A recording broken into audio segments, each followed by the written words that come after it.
മണിക്കൂറുകൾ നീളുന്ന ഗതാഗതക്കുരുക്കിനെ തുടർന്ന് ഹൈക്കോടതി ഇടപെട്ട് ടോൾ പിരിവ് നിർത്തിവെച്ച തൃശൂർ പാലിയേക്കരയിൽ നിരക്ക് കൂട്ടി. ഒരു ഭാഗത്തേക്കുള്ള യാത്രയ്ക്ക് 5 മുതൽ 15 രൂപ വരെയാണ് കൂട്ടിയത്. പ്രതിവർഷം നിരക്ക് ഉയർത്തുന്നതിന്റെ ഭാഗമായാണ് നടപടി.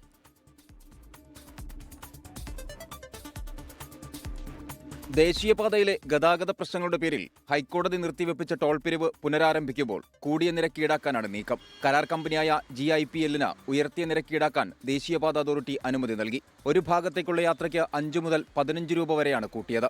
കാറുകൾക്ക് ഒരു ഭാഗത്തേക്ക് പോകാൻ 90 രൂപ എന്നത് 95 ആകും. ദിവസം ഒന്നിൽ കൂടുതൽ യാത്രയ്ക്ക് 140 രൂപ എന്നതിൽ മാറ്റമില്ല. ചെറുകിട വാണിജ്യ വാഹനങ്ങൾക്കുള്ള ടോൾ നിരക്ക് 160 രൂപ എന്നത് 165 രൂപയാകും. ഒന്നിൽ കൂടുതലുള്ള യാത്രകൾക്ക് 240 എന്നത് 245 രൂപയാകും. ബസ്, ട്രക്ക് എന്നിവയ്ക്ക് 320 രൂപയായിരുന്നത് 330 രൂപയും ഒന്നിൽ കൂടുതൽ യാത്രയ്ക്ക് 485 എന്നത് 495 രൂപയുമാകും.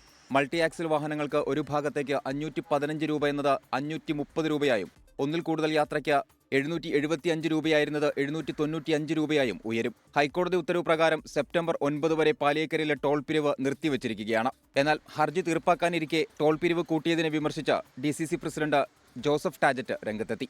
24 തൃശൂർ. ലോകത്തെവിടെയായാലും ഏത് സമയത്തും 24 വാർത്തകളും ഓഗ്മെന്റഡ് റിയാലിറ്റി പാക്കേജുകളും എക്സ്പ്ലെയിനറുകളും വിശദമായി കാണാൻ ഞങ്ങളുടെ YouTube ചാനൽ നിങ്ങൾക്ക് സബ്സ്ക്രൈബ് ചെയ്യാം.